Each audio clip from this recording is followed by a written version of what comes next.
Bienvenidos a este episodio de Política, Finanzas y más con Erik Tarango. En este momento, pues bueno, el día de hoy le hacemos la bienvenida a usted porque tenemos ni más ni menos que a James Wynne, quien está postulándose para ser alcalde de la ciudad de Tyler, Texas. Así que quédese con nosotros para, obviamente, conocer un poquito más de él, lo que ha logrado hasta el momento y qué se espera o qué espera hacer en el futuro. Primero vamos a darle las gracias a Hidalgo Granite por ayudarnos a presentar este espacio. Ellos están ahí para renovar, remodelar cualquier tipo de cocina, de baño, y lo pueden llamar al 903-668-6141. Si usted anda buscando lo que es hidratación por suero, tratamiento de pérdida de peso o fajas, ahí está Casa de Silhouette con mi amiga Jackie, 432-661-3591, próximamente aquí en Tyler, Texas. Así que le agradecemos a ella también. A la gente de Clover le agradecemos por acompañarnos también en esta entrevista. Ellos, pues bueno, se dedican a procesar pagos, a tener la contabilidad y todo eso. Usted le puede llamar a Mary Ann al 318-834-4027. Y por último, Güeros Beef Jerky. Para usted que le gusta el beef jerky, para hacerse unas micheladas, unas buenas bebidas o simplemente una botana, pues ahí están ellos para que se comuniquen más. Rumbo al final del programa les platicamos más de nuestros patrocinadores, así que bienvenidos a este podcast. En un mundo donde la política y las finanzas definen tu día a día, aquí encuentras la información clara para tomar mejores decisiones, consejos financieros, temas en tendencia e ideas que impactan tu futuro y el de tu familia. Porque un mejor futuro empieza con la información correcta. Con ustedes, Erik Tarango, presentador de Política, Finanzas y más. Buenas noches a todos, bienvenidos como siempre aquí para traerles información. Va a ser un poco diferente porque tenemos un invitado en inglés, entonces vamos a cambiar a inglés. So we just switched to English. James, it's great to have you here, man. Let's get things going so our community gets to know you and really see what you're all about. So first, tell us about yourself. Well, what do you do, where are you from, et cetera, et cetera. Well, I appreciate you inviting me on your show. Going to be a great show. You're a great person to get on with. A little bit about me. I'm a lifelong Tyler resident, born and raised here, attended Tyler schools, Birdwell, Hogg, and Lee. It's always Lee. I'm sorry if that offends anybody, but my diploma says Robert E. Lee. Small business owner, been in business going on 35 years. My firm owns and operates commercial and residential real estate. We manage property. We don't do it for other people. We do it for ourselves. And it's something my dad and I started and worked together. One of the things that we did and we focus on is working with local Tyler people. Bulk of our tenants are people from Tyler. We don't go seek national tenants. We do have a couple, but I like to try to help people start a business and watch it bloom from a small. So is it a lot of commercial or residential? It's commercial. Mainly commercial. Commercial. Awesome. We have about 70 tenants, and I would say probably 85% of those are all local people. I've got 3 grown children, all off the payroll. They're all gainfully employed. They live in Austin and Houston. Okay. And married to the most wonderful woman there is, Sharon. Be 32 years in April, so she needs an extra halo for putting up with me for a little bit. 32 years. So. That's a little bit about my background. I've been in Tyler, been involved in the community here. I've served on countless boards and been involved in the nonprofit world. I've sat on city committees. So I know Tyler, and I'm very proud to be a resident of Tyler, and I'm proud to give back to the community. And if I can give back to the community serving in a municipal role like I am now at city council and maybe mayor, I'll do it because I love this community and I love all that we have here. Awesome. Tyler is a oasis in the middle of a crazy world, and it's ours, so we got to take care of it. I love it. I love Tyler. It's a great city. I agree with you. So how long you been serving in the city council? I first got elected on city council in 2020. Now, if y'all can remember, 2020 is when the world shut down. Right. So my election was one of the longest elections. The election was supposed to occur in May, and it kept getting moved and it kept getting moved. I had an opponent, Nick Bassina, who's a friend of mine. Oh, he was your opponent? Okay. Yes, and so we kept, okay, you got canceled in May. Is it going to be June? And then they moved it to November of 2020, which then at that time, that's your general election date. Right, that's right. And that's when Trump first ran. So you had a huge outpouring of people that voted, and it was the largest vote for a city council election ever. Really? How many people? Erik, I can't remember. You remember? It was the largest so far. It was large, and Nick ran a great campaign, and like I said, he's a friend of mine. And but elected in November of 2020, sworn in afterwards. I am finishing in May of this year. I will finish my 3 full terms. I've been elected 2 other only times. 3 terms that you can do? You can do 3 2-year terms. So I got elected again in 22 and then elected again in 24. And by city charter, you cannot run anymore. You have to have a break, what they call a break in service. Okay. So you couldn't, run for city council again. You'd have to take some time off and then come back up again if you wanted to. Or if you want to run for mayor, then you can have a break in service and run for mayor. That's awesome. Okay, so is there running for mayor. Is there a time that you have to take a break, like a year or two? I mean, one term, I guess. Well, Manny, on that, there's not any precedented cases, not any legal cases. Our charter says a break in service. I've had two different legal counsels look at that, and they have recommended a course of action that I will take.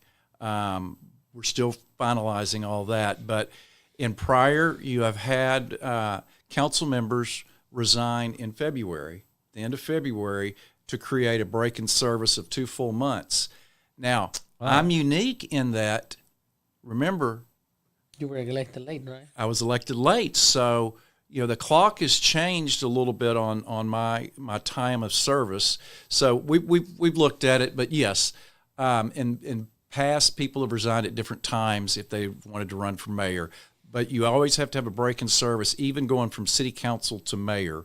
You have to have a break. It's 6 years and you're done. You can't go from one office without a break into the other because it times out. Now, it's been recommended that we need to look at our city charter and put some more specifics and make some harder definitions of, when you can and can't do some of these things. But that's for another day. Right. Any founding document probably needs cleaning up, and ours may need a little bit. Right. But that's something if elected mayor, I may look at look at the legal counsel to go look. Let's put some hard dates or some real definitions in. But 3 2-year terms, and then you're done.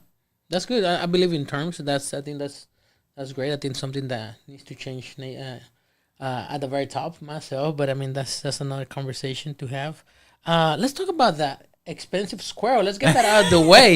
Let's get that out of the way because a lot of people are asking about the squirrel. All right, and it's the $80,000 squirrel monument.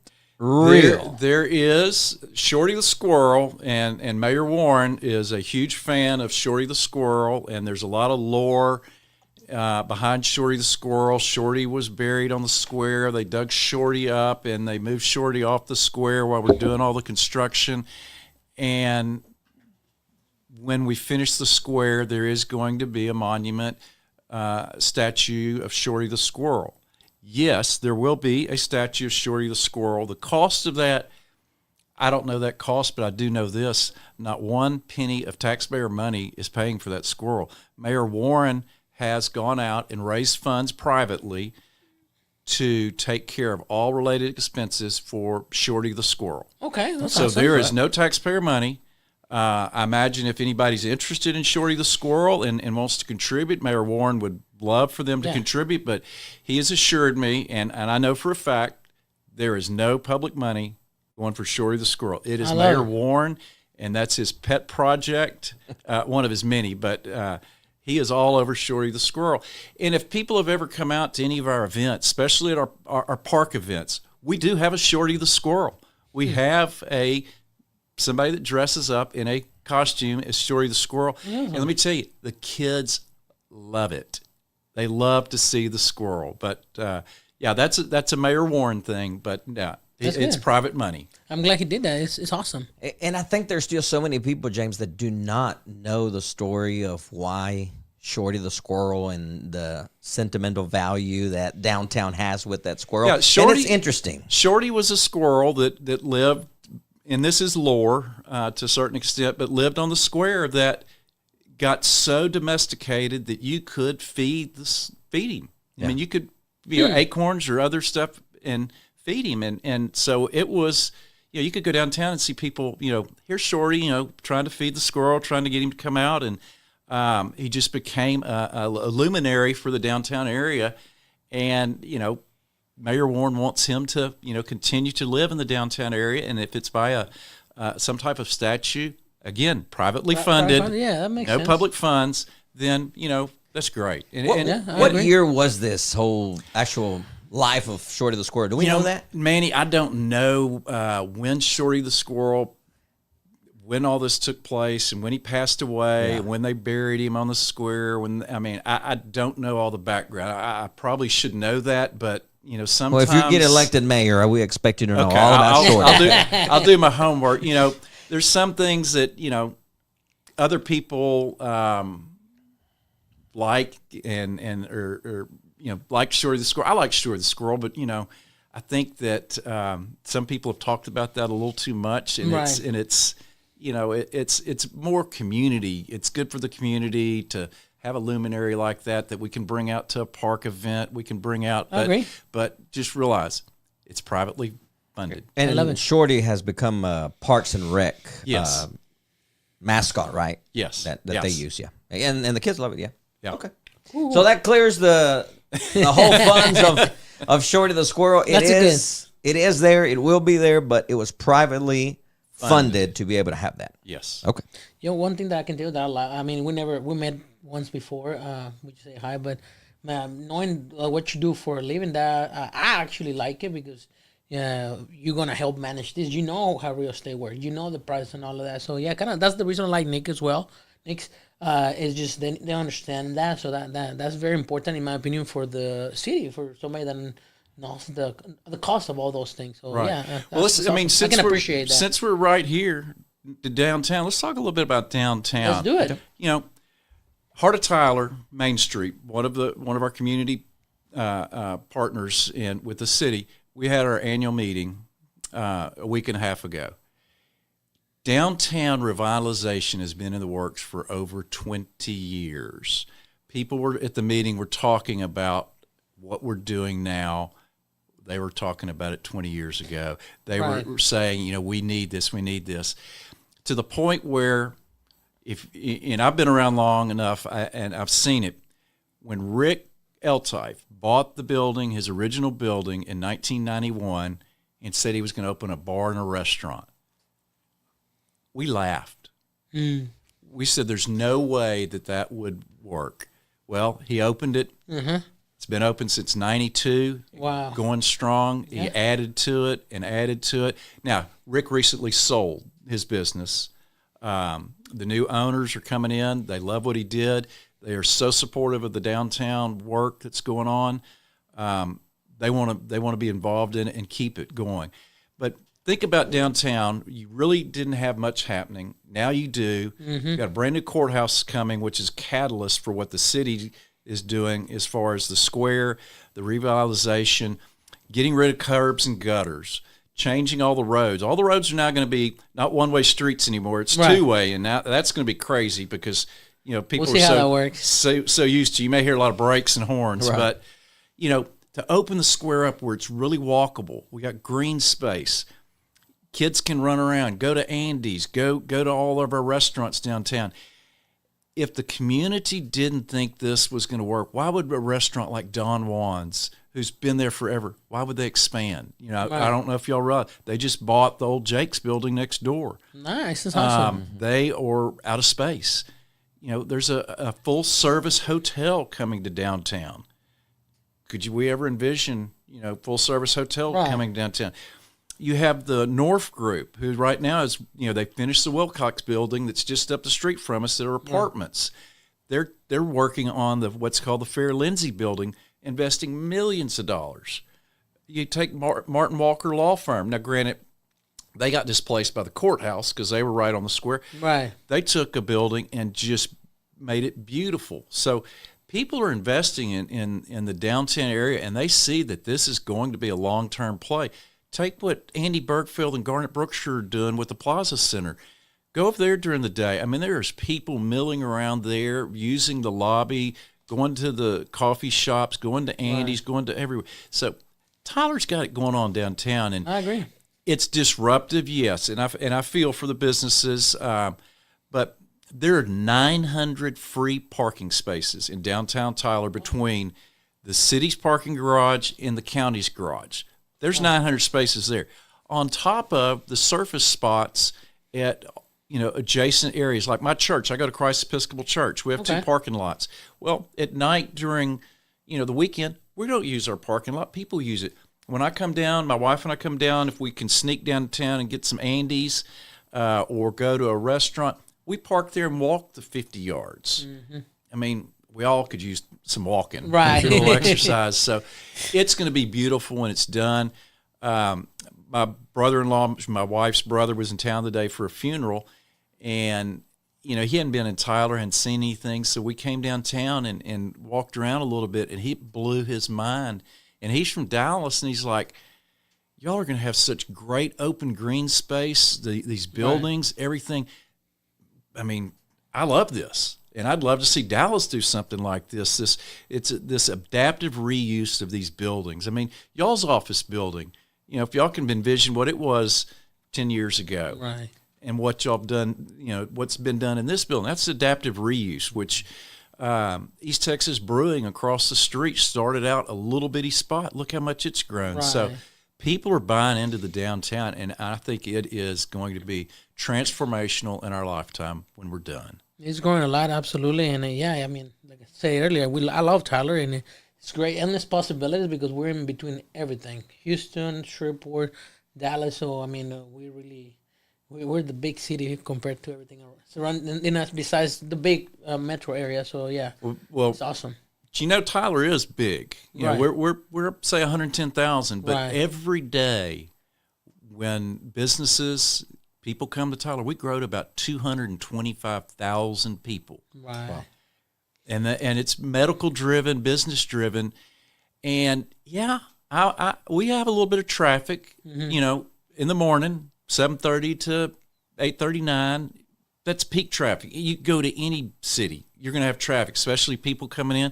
And at the end of the day, people leaving, you have traffic. But, during the day, you can motor around. Right. Just stay off the main streets. Right. And don't go through neighborhoods, but, there's other avenues to get around. But that's part of being a big city. I mean, right, and we have we have the best medical care around. And that's what's driving all these people to come to Tyler for medical services. Right. And that work in the outside communities that come in every day. Awesome. Let me ask you a question related to what Nick said the other day when he was here. He mentioned there's a lot of potholes, the roads are not being taken care of. What's causing that, and what are you going to do about it? Well, I drive around. If there's a concern or something I see on a street, I stop. The city has a great app. Okay. That you can download the app. Okay. And you see a pothole, you take a picture of it. Nice. You send it in. It drops a pin on that location. Wow, that's awesome. Our pothole crews have a 48-hour window that they try to get every pothole done. I drive around, I send them pictures, and then I follow up the next day. There's a digital record of that comment, that complaint, that need of service. In the old days, picking up the phone and calling, whether that message got to the right desk or no, there's a digital footprint. I mean, y'all are digital guys. Y'all understand that. So, I have people that will, hey, James, there's a pothole on such and such. I'll drive over, take a picture, boom, done. You could probably find spots on streets all over that may need a little repair, may need this, that, and the other. All you got to do is report it. Got it. Okay. Instead of, be proactive. Mm-hmm. But one thing you've got to realize, people sometimes get confused. Tyler has a lot of roads that run through the city that are TxDOT roads. State of Texas. Got it. Broadway, is a text dot because it's a highway. 31, 64. A lot of these are text dot roads. So the city can do things, but we have to do it in coordination with text dot. Okay. You're saying it's still considered a state because it's Highway 69, I'm assuming? Yes, yes. Is it all the way through, all the way, or the downtown changes? You'll see Highway 69 all the way through, and the text dot's a good partner. And, we get comments about lights on certain intersections, certain roads. Well, a lot of those are text dot roads. We have to contact text dot if we want to do retiming.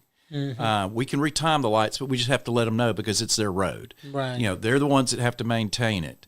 They're the ones that take care of it. So, you got to, know where you are to see who owns the road. But they're a good partner to have because we couldn't do a lot of the road work we do that is done without them. You can't. Roads are expensive. Got it. Okay. But if you see a pothole, download the City of Tyler app, take a picture of it, send it in. Simple solution. I love it. That's what somebody's asking, James. What is the app called, or where do they find it? City of Tyler app. Just go to the App Store, and it's City of Tyler. Do search City of Tyler, and it pops up a rose picture. I've got it, but I love it. Simple solutions. That's what we need, really. If you have a code issue, if you have a graffiti complaint, if there's a whole myriad of things that you can go to this app and get, and it's a digital wheel that you go find what you need, whether it's code, whether it's a pet, whether it's graffiti, whether you need a government agency, something within the city. Go to it, you can find it. I love it. Just keeping it simple. I can even work it. How old are you? I'm 60 years old. Oh, 60. Okay, awesome. Yeah, You've been around for a little bit, so you've seen Tyler grow a lot. I have seen Tyler grow a lot. Right. So, question related to that, up to so you've seen the Latino population growing a lot, right? In the last, let's say, 50 years. Let's say it's hard to remember when we were 3, but 10 maybe. Yeah. So, what have you seen different or change, and do you feel like we're represented according to the amount of the population that we have here? What I've seen with the Latino community is they've gotten involved. Okay. 15 years ago, the Latino community was here, but they weren't as involved as they are now. You've had leaders come forward within the Latino community. Elena Lacia is one. School board. He's run for city council. He's back on the school board. He's somebody that's been very involved in the Latino community. You've got Latino businessmen and business ladies. Ruby's is a prime example of a Latino business lady that has really taken off. Right. Don Juan's has been around forever. The Barron family, started selling out of the back of their house and then, on a cart. Now they have 3 restaurants. They're a success story. It's getting involved with the community. Got it. You didn't see it, but now you do. And I've got great friends in the Latino community. And, Manny's one that, didn't know Manny few years ago, but Manny got involved with something I did that was specifically for the Latino community with Paulina Pedrosa and Gilbert Urbina. We did a national night out at Hillside Park. Bianca Smedley, our community resource police officer, she's awesome, contacted me and Paulina. We got together, and in 2 weeks, many years ago, we put on a national night out at Hillside Park, and we didn't know what we were doing. But it was, and Manny was great helping promote it. And we crossed our fingers, and it worked. We got a lot of nonprofits that came out to support that and to get their, what they do in front of the Latino community. We had lowriders, we had Aztec dancers, we had bounce house. We, made it a community event because National Night Out is a night that's celebrated in October every year, for the community to come out, but to meet with first responders, to meet with the police, meet with the fire, get to know them. Second year, we started a lot sooner, and we got more of the Latino community involved. That's good. And it was bigger. I love it. And that was Hillside as well? Hillside Park, and it's a tradition that we're going to keep doing. Well, this last year, we named it Latino Night Out, National Night Out. It was strictly really moving to the Latino community, to the point that we had we thought out of the box. What's something that we can do to help the Latino community? We had code enforcement there, City of Tyler code enforcement. We had animal control there, where you could go interact with these people and I have a question. What do I do here? What do I do here? Yeah. Made it available for them. We went so far, we had attorneys, different attorneys doing, different specialties where you could go in and meet with them in an environment where you didn't have to worry about people, listening to your business.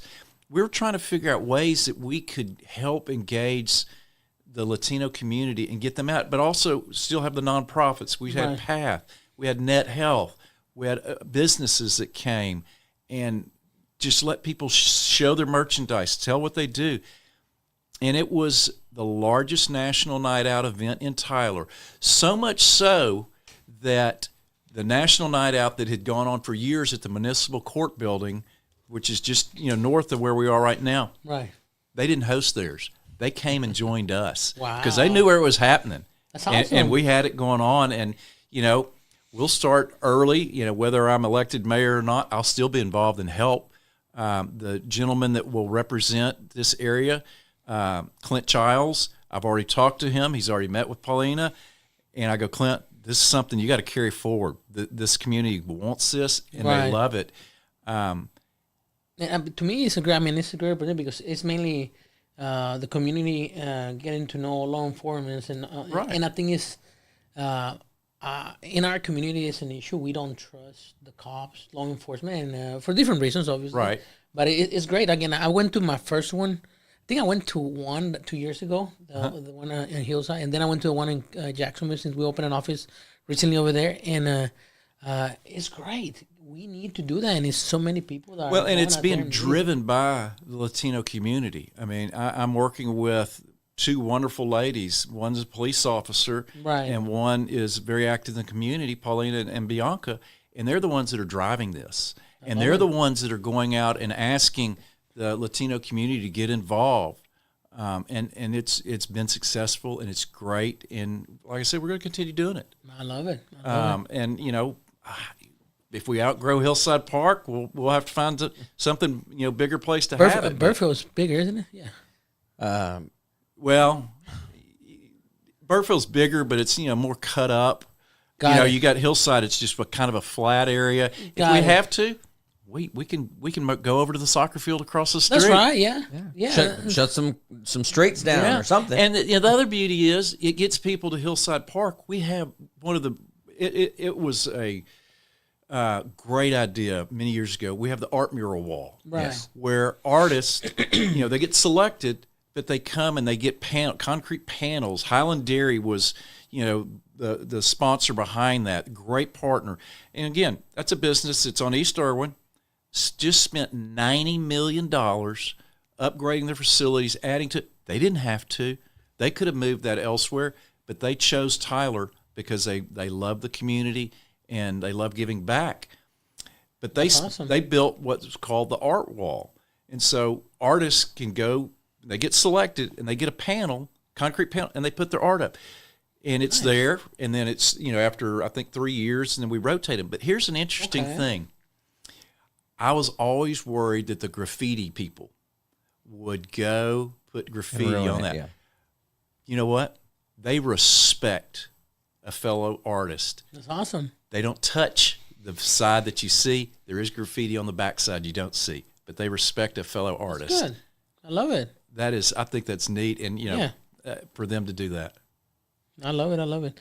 So to relate to that same question, what can you do to help the Hispanic or the Hispanic community get it? What are you planning on doing for them to start getting more involved and try to run for judges? We need more law enforcement, in my opinion, more Hispanics. I think that will help them trusting more the law enforcement. Is there anything that you can do about it? The police academy here in Tyler is great. They are actively trying to recruit Hispanic-speaking or Latinos for the police force. I've seen some of the cadet classes we have, and there are some Latinos that are in those classes. Now, they graduate. We hope they stay. Right. But somebody could snatch them away and go work for another law enforcement. But, the police department realizes they need more Latino officers. men and women, and so they're actively recruiting. I mean, they're trying their hardest to, see that it's an attractive job, see that it is a future. You can be in law enforcement and have a great life. Oh, yeah, absolutely. The other thing is we've got to get, the Latino community has got to identify ways for them to get involved. The city has a ton of committees.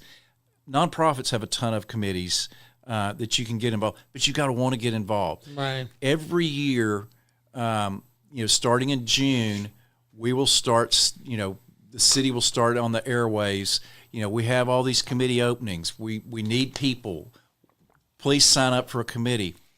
And we'll go and we'll have some committees that do great work for the community that they have open positions. They may not have enough people for a meeting because they have to have a quorum. So, if people want to get involved, that's a way to get involved and learn more about your city. But getting involved is what the first step. Got it. And from there, once somebody gets involved, they then may think, okay, I like this. Let me go try another committee, or I really like this. Maybe I could look at running for some type of elected position, Right. whether it's, the municipal side in city council or whether it's a county. They've got to get that urge and that itch, and they can learn that from getting involved on the city level or on the county level, Right. either one. But you got to make that first step. Yeah, you gotta want it. Yeah. That's the main step, I guess. Yeah, they gotta want it. But again, how can we make it easier for them? I don't know. How can we make it easier for teenagers to start thinking about it? I want to be a judge. I would like to be involved in law enforcement. I would like to be an attorney. How can we do that? That's going to have to be a mentoring program. I think that would help a lot. We talk about it before. Form or fashion. Somebody wanted to be an attorney. They need to go, maybe walk in the footsteps of an attorney. Go shadow one. Right. They do mock trials. There's mock trial programs through Tyler Independent School District. They can do that. Go to the municipal court here. Judge Hugler, Judge McCullough, they are very open to talk to kids. Let them see what they do. I mean, there are avenues, but kids got to take the initiative. Right. They can't force them. They've got to really want that. Just like, if you want to be in law enforcement, I guarantee you go knock on the door at the police station and say, I'm interested in law enforcement. They're going to go walk you around and show you the ins and outs of the police department. If you want to be in a municipal government, we have an internship program where we kind of mentor kids at UT Tyler, where we have gone to their meetings. They have their own government, student government-led meetings. We will go to those.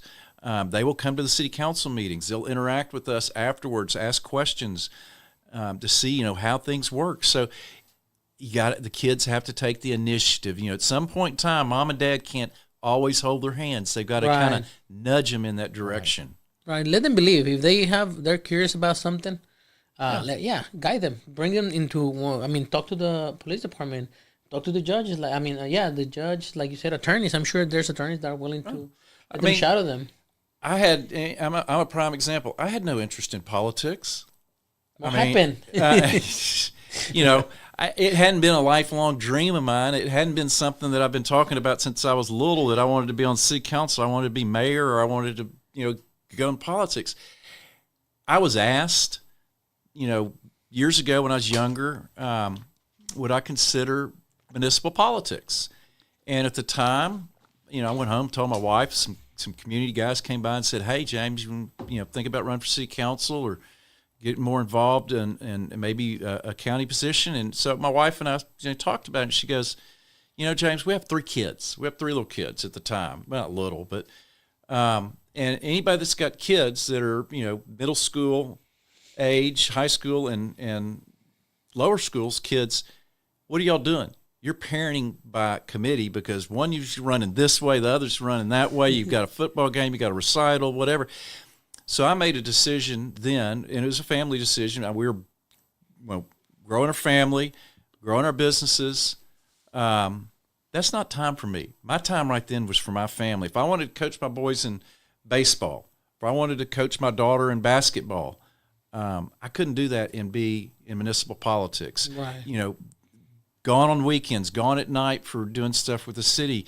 it's more than, just a couple of meetings a month. Right. There's a lot of time that goes in it. So I said no. Well, in 2019, I had some community leaders that came to me and said, James, would you think about entering politics? Went home, talked to my wife. She goes, yeah, it's probably the right time. Your business is in good shape. All your kids will be gone from home, so you won't have a distraction. Right. Our kids are what our life is about, and I'm not going to do anything to detract from them. And I didn't want to also get into politics. Kids can be mean. Right. And kids, especially today with social media and everything that goes on there, I would hate for someone to say something, at school that my kids pick up that my dad, because he was this, made my dad mad, and then all of a sudden they, take that and they run with it, which kids can do. Right. And especially, when they behind that phone, those keyboard warriors, they can say all kinds of things that's not nice and hide behind it. So at the end of the day, Eric, I waited until my kids were grown. They're out of home. They were all off, either on their own or in college. And then I said, yes, I have the time to commit to it, and I didn't have the home distractions. So that's how I ended up in politics. That's awesome. That's interesting. James, there's always this belief, and I'm glad you're here. I've known you, and I've grown up in a mainly Anglo town. I grew up in Troop, Texas, so there was a few Hispanics. So I've never felt out of place or disconnected with the Anglo community, but a lot of the Hispanics do. And a lot of them feel like there's not a seat at the table, or that they're not welcome on the other side. It's the way a lot of these, some community leaders kind of portray, the way they are. How can we clear that up? I don't necessarily think every Anglo is racist. I mean, there's racism within our own community and every community, I believe. But I think they're misguided to the concept that they're not wanted from the Anglo community, or that there's not a seat at the table. I would say that, Manny, I would say they are very much wanted. I would love to say, see them more involved. I interact with the Latino community on a daily basis, whether it's through people that rent offices from me, whether it's through people I interact with at a committee meeting, or a number of different ways, whether it's someone that does work for me. I mean, I interact with Latino every day. We have great relationships. I do. And I'm sorry if people think that they're slighted out there. There's always been a talk about that from the city level and even the county level, you don't see any elected Latinos.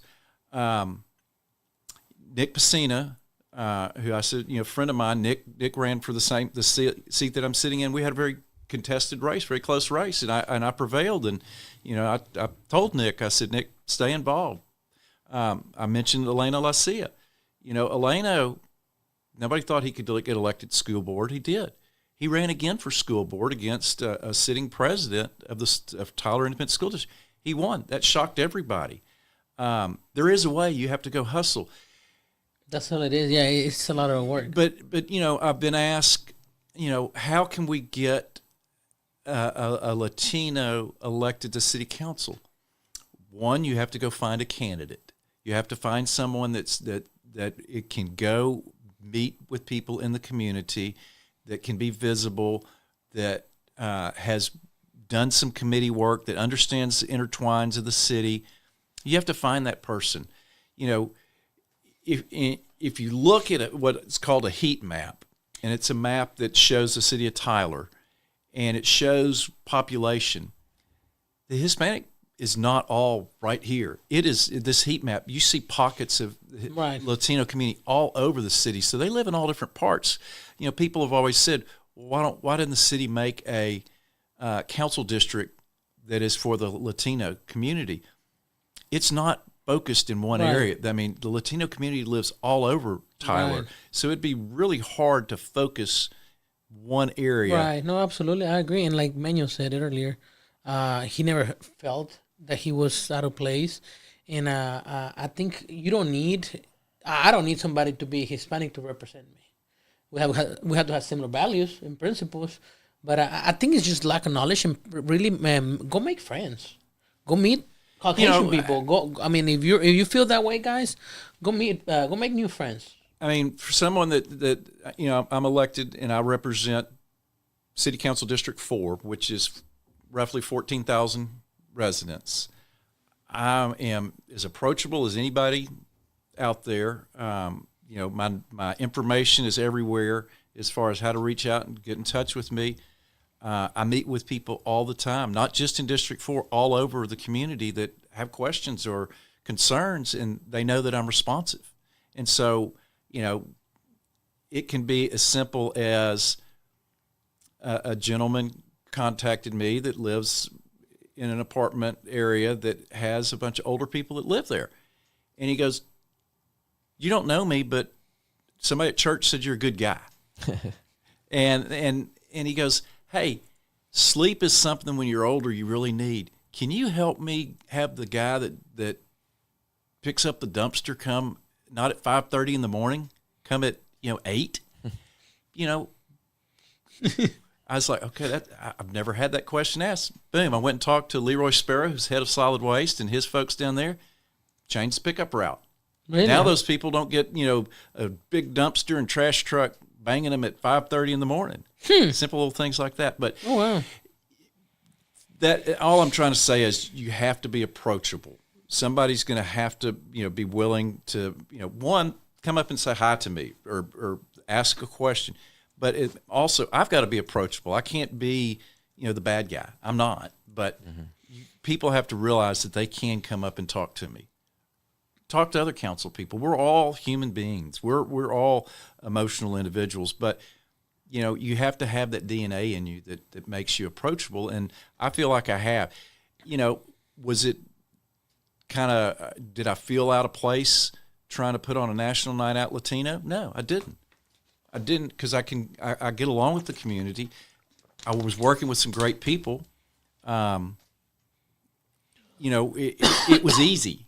When I have people like Manny that was there from the get-go, and if I had questions, I knew where I could go ask and get answers. So it's a two-way street, Eric. Both sides have got to interact with each other. Yeah, I agree. Yeah, I totally agree. And I've always told people there's a seat at the table. You just have to go out there and get the seat, work. It's not going to be handed down to you, and you got to work for a lot of the situations. But there's always that division, and even me, I could be wrong. Again, I'm wrong a lot of the times. There's still a lot of things that I see that we created the own division. Like when you see that there's something there, and instead of joining it, you create something that just fits your community. I think that's when we ourselves within our community, it could be the African-American community, Hispanic community, Asian community, instead of joining a citywide celebration, then, you start making certain things. So that you're kind of describing, you don't want to get out of your bubble. Yeah, so you create your own stuff. Right, you're in your protected environment. Oh, I don't know if I want to cross that line over there because those people don't comfortable. They don't look like me. They don't say the same things I do. You got to be willing to take the olive branch and go, step across the street and talk to those people. Right. City councilmen, a lot of times what we get are people that have a complaint about their neighbor, and it could be. There's a ton of different. I could give you a ton of different examples, but one thing I try to tell the people that are asking me to fix it because it's their neighbor, I said, have you ever gone over and knocked on their door? Have you ever seen them out in the yard and introduced yourself, talk to them? Hey, can you not do this? Kind of, don't park your car that close to my driveway type thing, but interact with your neighbor. Be willing to. Talk to them. Say hi to people. I don't think a lot of us know our neighbors. And that was what I was getting to because, we come home, we close the door, we lock it, we don't come back out, and we don't want anybody disturbing us. The old days of, and I hate to say this, but and I think we're missing out on it. The old days when we were kids, we used to get on our bikes and ride around the neighborhood, and we knew everybody, and the lady at the end of the street would, let us know it's time to go home. And if you act up, oh, I'm going to tell your mom, we all know who you are type. Right. I think our society has changed. And I think a lot of it is, I hate to say this, social media, the phones, and people now are just leery. I don't think they're as trusting as they used to be. And that's sad for our community. Right. And sometimes I may, my wife will tell me I'm a little naive. There actually are, bad things in the community, but I try to don't see that. I don't want to see the bad. They are bad, but I mean, you attract where you are and what you believe. But yeah, I mean, one of my questions was related to what he asked you.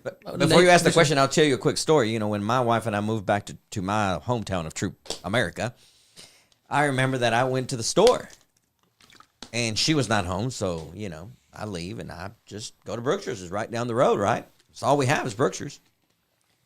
Left the door open, just the glass door closed. I mean, house was lights on, everything, and she comes home, and she's freaking out. Who's in my house, and why is the door open? And she's in the car calling me, where are you? Someone's in the, what do you mean someone's in the house? She's like, well, the door's open. I was like, I just ran down to Brookshire's to get something. Yeah, the door was wide open. Mm-hmm. And she's like, you do that? We don't do that in Palestine. We don't. And I was like, I've never had a problem. I just went to the store, and those were the good old days, when you could really not worry about things like that, Hey, Manny, I do that now. Oh, do you? I will do that now. My wife and we'll be going somewhere, and I don't know how many times she will say, drive around the block. I go, what? I want you to drive around the block. I bet you left the garage door open. Forgot to close the garage door. Right. Just didn't think about it. And we've gone so far. We've left town before, and I was driving, so I've got the button on my side. I had to call a neighbor. Hey, Matthew, can you look up my driveway? Is the garage door open? Yeah. Oh man, can you close it for me? We're gonna be gone for a couple of days. Right. But I've got a relationship with my neighbors. Right. You know who they are.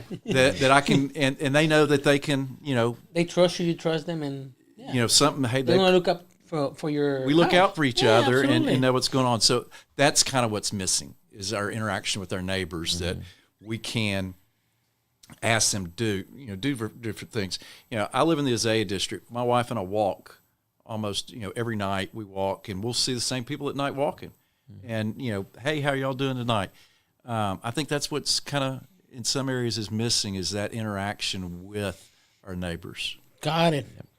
I agree. We need to talk to people, go make friends. I tell people all the time. But I got 2 more questions, and then we'll let you finish the interview with telling us why you are the best choice out of these 4 great people. But the question is, if you're elected, how will you respond if ICE contacts you to assist them in their job? What will you do? How would you go about it? Do you have a plan? Well, for one, ICE would not contact the city. Okay. ICE works through what's called the 287 agreement. Okay. That's the federal agreement that they have made with the county, with the sheriff. Okay. Tyler Police does not interact with ICE. The sheriff department does, and they provide backup and support under this 287 agreement. And the 287 agreement has been in place for a long time. Yeah, I heard, and it just had to be re-signed. It's a way for the county to recoup funds for what they expend working with ICE. If they don't, then the county doesn't get reimbursed those monies. The city of Tyler does not. There's not a law that will involve the city of Tyler currently. No. Currently, there is nothing that the city of Tyler Police Department would do relating to ICE unless there was, heaven forbid, a car chase or something that's on city streets. Somebody calls 911, there's cars racing down the street. Yeah, Tyler Police will probably get involved with that. They may not know what the extent of it is. When Immigration Enforcement first entered into Smith County, I received several phone calls from people in the community that said, why would city council vote to interact with Immigration and Customs Enforcement? Why did you vote for that, James? That's not why we elected you. I said, we did not have a vote that related to anything to ICE. We never have. In 6 years I've been on council, nothing. That was the county. So people were confused between city and the county's role in this. The city has no role in that. I talked to the chief of police about this. I said, Chief Toller, are you involved with No, we're not involved. That is the sheriff. That is the county. That agreement is allowed for reimbursement. So it's not Tyler Police Department. So there is nothing right now that says Tyler Police Department would have anything to do with the ICE, other than, like I mentioned, if something were to happen bad and it took Tyler Police, because it's inside the city limits, it took them having to help respond to something to protect our community. That might be the only way they would ever get involved. Got it. Cool. Awesome. What are your thoughts on the administration currently being so aggressive towards undocumented immigrants? I have talked to many different people in the Latino community, and I've asked them that question. And I said, what are your thoughts? Help educate me. I am not a Latino, so I don't, I need you to help me understand this better. I can read, I can see. And to every one of them, they said they want all the bad actors, the bad guys that are in our community, they would like for them to be picked up. They don't want their daughters, they don't want their wives to have to worry about someone that is a bad actor that's hiding in our community. And we do have a lot of that, and that's the main thing that's happening. But there's collateral damage that there is, happen. and unfortunately, that's the sad part. It's my understanding that what ICE is, what they were doing is they were working federal warrants that had been on the books for a while. They had found that these individuals were in our area.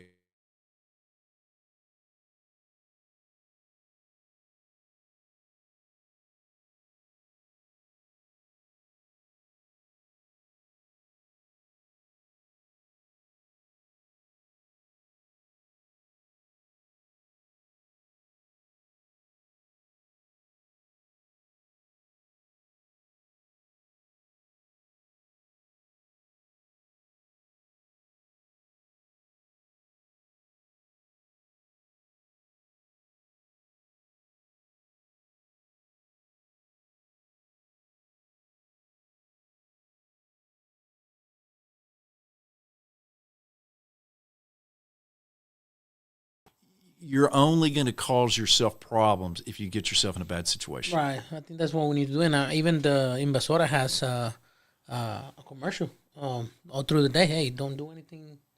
Behave.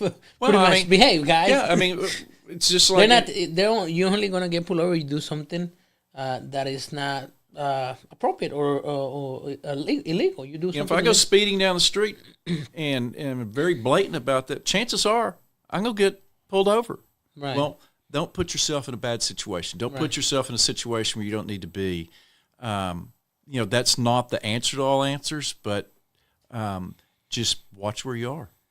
Okay. But the people in the Latino community I've talked to were very supportive of the bad actors that are giving them a bad reputation. Right. Then they're all thrown, all Latinos are thrown in that same basket, and that's not true. Correct. And that's what they were saying. They would like to see those people removed from the community because it's a reflection on all. Right. Cool. Last question before we go to questions from our audience and anything you want to add.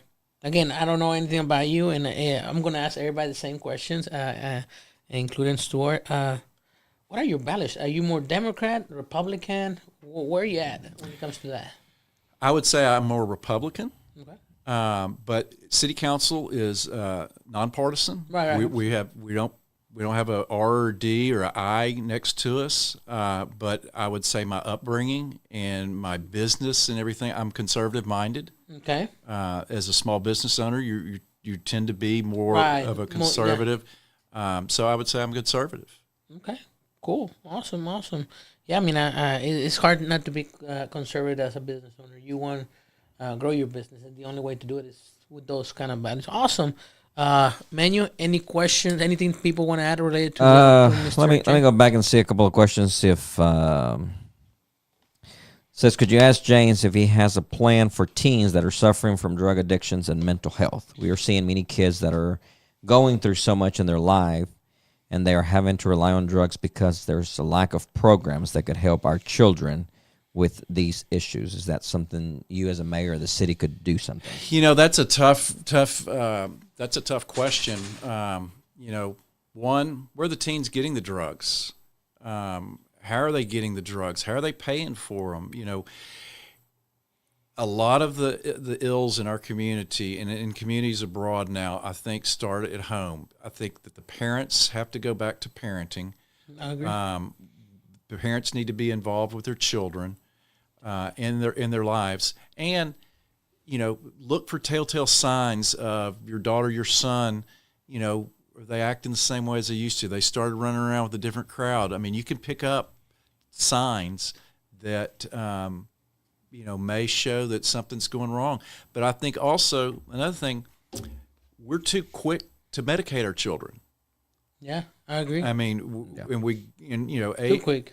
We might look for the magic pill to help little Johnny or Susie in a bad situation. But the bigger picture is, if a child gets into a problem and has drugs, on the city level, it's not really something that it wouldn't be something that we would undertake. We would, we could, if somebody contacted me, I could recommend a program. Let's talk to the medical community. Let's talk to your church. Let's look at other outreach measures that are available. But what is the root source of it? Where is those drugs coming from? From this, that's one thing the city side can do. We can look at, okay, do we have a drug problem in this area? Well, maybe police need to focus a little bit more over here. Right. Where are those drugs coming from? Maybe we need to do a little more, investigating of how drugs are getting in. Are they in our schools? Where are they coming from? So if you can stop that source of the problem, right, that may help. But also, I think the parents have to play a bigger role. I agree. It's a combination of both. Yeah, I agree. Anything else? Veronica says, how would he vote as a councilman if they wanted to deputize Tyler PD? I imagine I would think that question is relating to whether we would deputize Tyler Police to become involved with ICE. That would not happen. I mean, our police have never been militarized since they've been around. That's where the federal government comes in. They takes over your police force and runs it. That's never happened in Tyler and never will. I would not vote for our police department to do anything other than protect our community. And I am very supportive of our first responders. If our police or fire department, they need something, they need a new tool in their toolbox, we'll find a way to pay for it. Those brave men and women, what they do day in, day out, we don't know the half of it. Always say thank you to these people. Always. And yes, and one thing that I do think we have in our community, I think our community does like our police and fire department, our first responders. You go to other communities, they're not treated very well. I have talked to police and mainly police that have worked in other areas that have come to Tyler, and they're like, wow, y'all actually like us here. I don't have to worry about, bad things happening to me. Yeah. Y'all like us and are involved in the community. So they feel that. It's not a job for everybody. Right. But back to Veronica's question, no. Our police department would never be deputized. And, I'd say never's not the right word. There could be a catastrophic failure in law enforcement that could require our police to take a different role than they're taking right now. But But I mean, based on history, it's not going to happen because ICE has been through Tyler since my dad was a teenager. I mean, he moved 40 years ago when he was here first, and it has never happened, right? No, it's never happened, and that's where there is some confusion over this 287 agreement that the county signed, and people say the city signed it. The city didn't sign it. Right. That's the county, and it's I so the think county just can get reimbursed. A lot of misinformation. I mean, when they were here, they would take a picture of the police car. They ICE is here. It's just a lot of misinformation, like anything else. So. It's what the national narrative, the national media is putting a lot of stuff out, and it trickles down to Tyler. And people watch national news; they're going to pick up things, and that's where a lot of this unrest is coming from. Right, I agree. 100%. All right, one more. It says, for the audience, could James walk us through what the mayor is overseeing day to day? What are the mayor responsibilities there? Well, the mayor is your elected official over the city of Tyler. Your mayor has 6 councilmen that work under him that represent six different districts. Your mayor is the lead on your city of Tyler budget. He works with the departments, putting a budget together, presenting the budget with the city manager. The mayor runs our city council meetings, which we meet twice a month, the second and fourth Wednesday of the month, unless we have a special called meeting. Your mayor is your ambassador. He's your figurehead out in the media, out in the streets, out amongst the people. Your mayor serves a lot of different roles. More than anything, though, your mayor works with fellow council members to solve the problems of the community that relate to something with the city. Leads projects. Mayor Warren was very instrumental in our downtown project. He really wanted to see this through because he has lived it for so long, and now he finally had the chance to champion this project, and he's done a great job with it. Different mayors have done different things. Mayor L-Type from years ago, we were looking at funding shortages, and he came up with a half-cent sales tax, which added a half-cent to our sales tax, which now we use for infrastructure work. It's a way to set aside funds out of the money that we receive in sales tax.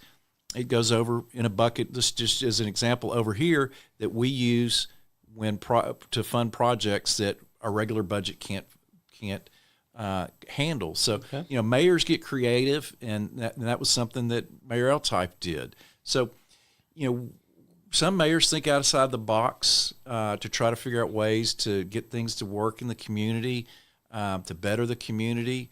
But more than anything, they're your city's person that's out front and leading our council and working hand in hand with your city manager. I've gotten asked, why did I go fire so-and-so that works for the city? Well, the mayor and the city council have one employee, and that's the city manager. The city manager, that's the only employee we have. The city manager is responsible for all the employees in the city of Tyler. So you have to have a really good city manager, and I think we have a great city manager, Ed Broussard. Okay. Ed is very involved in the community. You see him all over the place, very involved in his church. He's a great guy, and he likes community. He really likes Tyler. Awesome. And he has worked well. I've worked well with him the 6 years I've been on council, and then I knew him before I got on council because I was active in city committees. But he is a great city manager. But I don't want anybody to know that because I don't want anybody to call him and try to hire him away. But yeah, your mayor, it's a figurehead, but you're not really a figurehead. You're the person that's championed Tyler. You're the head cheerleader, and you work with a lot of great people within the community to make Tyler a better place. Awesome. All right. Let's see. We have one more. James, what do you think about federalizing the elections? Do you think that there is fraud here in Smith County or in Texas with the voting process that we currently have? Now, that's a deep question that we're there. I mean, man, that is a very interesting question. Do I think there's corruption in elections? I think in Tyler we do a very good job with our elections. I go vote, and I'll know somebody working at the polling place wherever I go vote because they're people in the community. I think we do a good job here. Is there a problem on in the county level? Well, some people may say the machines are getting manipulated, whatever. I think that we do locally a very good job. On a bigger level, I think there probably is some craft and corruption, whether it's through mail-in ballots, whether it's somebody that shouldn't be voting.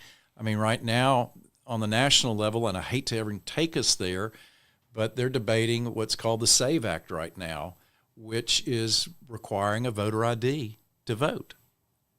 And to me, I mean, that's not a horrible idea. Because Mexico is a third world country.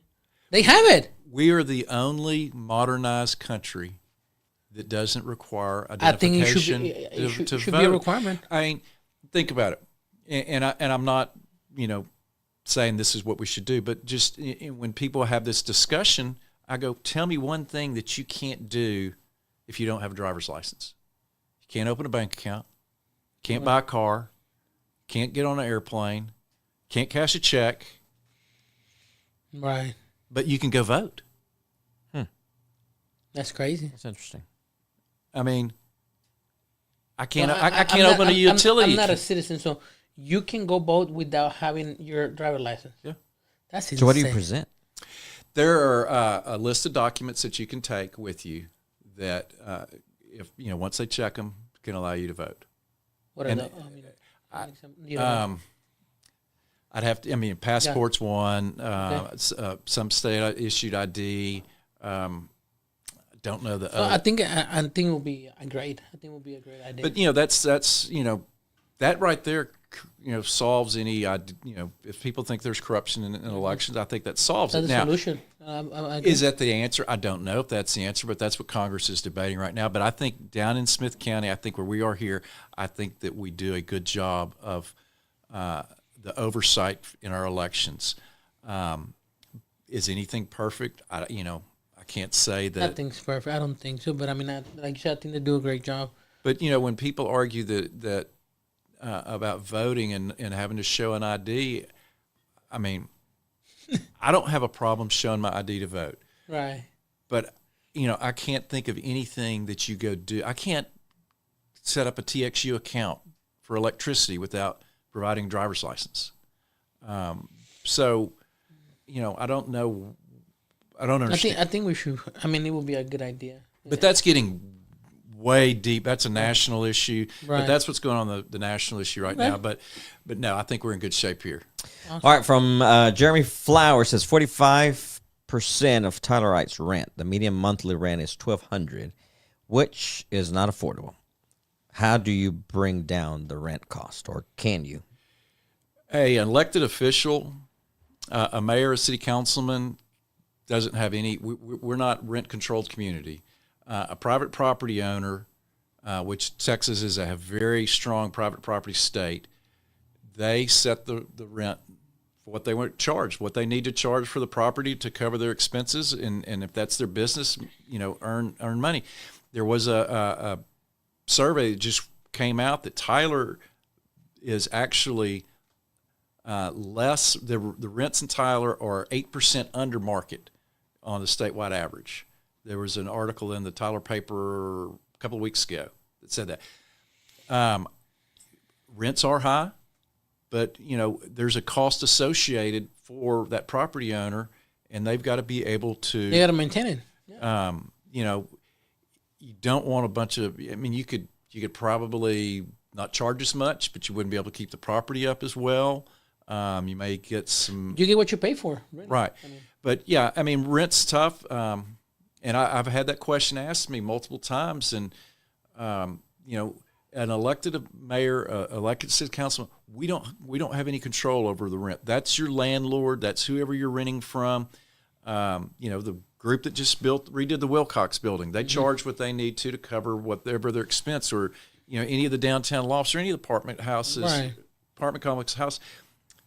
Someone is setting that rent, and it doesn't have anything to do with the city. Now, the city does have, through their neighborhood service program, there are some houses that are in their program that are probably below market rent. Okay. It is a very, very competitive process to get in one of those homes. Okay. even to sign up, they will, boom, as soon as applications are open, boom, they're Gotcha. done. But it is a struggle, and I hear that from people, but it's what the market rate. It's Right. market rate based. Yeah, you can't control that. Yeah. Get in a house as soon as possible, guys. I know it's a struggle sometimes, but start saving so you can get in a house, so you can start taking advantage of the equity. So, yeah, get in a house as soon as possible. All right, from Mr. Jose Maria Saucedo Chema. He says, ask him in regards to the construction permit department. Would everything stay the same? Do you think it's working okay? Or is there something that you would improve in that area? As someone that has taken out permits, and we've gone to all online, where you can, do your permit online. If you have building plans that have to be removed, they still have to be submitted. We had some kinks in the system, I'd say 3-4 years ago or so. We've worked through them. I have had no complaints over the building inspection department as far as getting a permit in a timely manner in a while. You have to be digitally knowledgeable to do it from your phone. But if you're not, you can go down there, and there are ladies in that office and gentlemen in that office. They have computer terminals there. They can help you go through the process of how to fill out the necessary information that you need to do to get your permit, how you can track your permit through the digital process. They're there to help you. They're there to work with you. They're not trying to make it difficult. They really want trying to make it easier.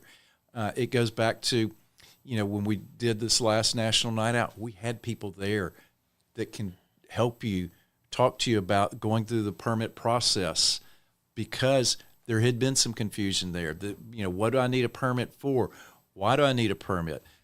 There is an avenue there. But I would say, to answer Mr. Thomas' question, I think we've done a really good job of trying to help people that need to get a building permit get the permit, but they've got to want to come in. If they want to, they can come into the permit office, and they will assist them and they will help them. Now, some people may not agree with, what the code says we have to do now, but the building code is what we have. We have to, build our houses, our commercial buildings under the building code that we have. And it's changed, and you have to know that the code has changed. Some of your old-time builders may not realize, I've been building it this way, and oh, wait, I've got to now do this, this, and this. I didn't know that. Right. That's where, our building department will help you tremendously. Got it. I think they're very, very receptive. David Gibson, who's our head building inspector, runs that department. He is open to talking anybody and help them through the process. I've had people that have had problems, and he'd bend over backwards to help someone and to understand what they need. And all of his inspectors and people that work in that office, they'll work with you, but don't be adversarial. Be nice to these people. Yeah, be nice. That's not. They're there to help you, like you said. Yeah. That's not. I know people that I need this green tag on my project to get it finished. Can you hurry up and get to it? Well, they may have 4 other calls in front of you, so just work with the department. Work with any city department. They're your neighbors in the community. So you just got to remember that. All right, perfect. That's all the questions in regards to your role as a possible future mayor. James, anything Erik? you want to add before we get out of here? I'd just say this. People have asked me, James, why are you running for mayor? And my answer is, I love the community. I love Tyler. I have the time to give back to the community. I waited, didn't really want to be a politician, but I waited until my kids are gone. I don't have kids. I don't have, other things pulling me at home, pulling me away. Don't have any grandkids yet, but that's a whole nother topic. My wife and works on my daughter, but I have the time to give. And business-wise, I'm at a position where it doesn't require the amount of time that it did 15 years ago. I actually sold a business in 2023 that was requiring a lot of my time. I used to own TDI air conditioning. I owned that for years and years and years. And I sold that because people were seeing what I was doing on council and seeing how I was in the community. They asked me, would you run for mayor? I couldn't do that if I still own that business. I couldn't dedicate the time that is needed. And so I got rid of it. I didn't get rid of it. I sold it to some guys, and they're doing great with it, and they're making it bigger and better than I ever thought it would. But point is, I saw what the community was asking me to do and leading me to do. So I said, I got to free up some of my time, because if I'm going to do this, I'm going to jump into it with both feet. You have to. I can't, shirk any duties. So, I'm in this for the community. I'm in this for I Love Tyler. And, my platform is I've got, 3 things that we really need to focus on Tyler. Water being number 1. We've got to protect our crown jewel in Lake Tyler. That's our municipal source of water. Got it. There are communities all over the state of Texas right now. They don't have any water. They're under water rationing right now.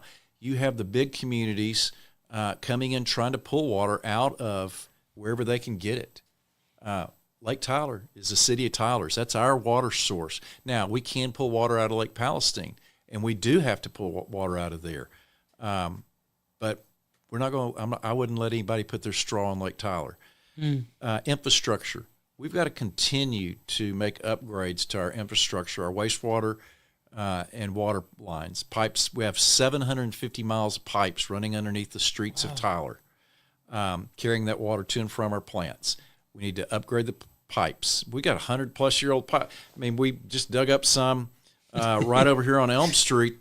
We're still trying to figure out how old they are. They're old, and they're failing. And we need to aggressively upgrade our water and wastewater lines and our plants that treat the water, and then take care of our first responders.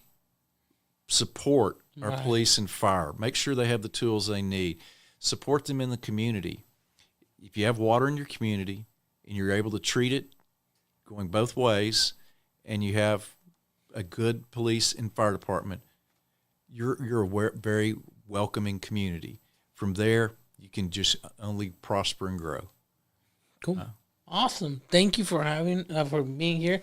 It was great actually talking to you for more than 2 minutes, and good luck. I mean, you've been doing this for a while. I'm excited that you are a business owner. To me, that's again, it's very important for somebody to be able to help the city grow. So I'm excited for you, and well, let's go. Let's see what happens. When is the election again? Election is May 2nd. May 2nd. Now, one thing everybody needs to do, tomorrow, early voting starts. That's for your national, your state, and your county, your JP, your county commissioners, governor. They're all very important.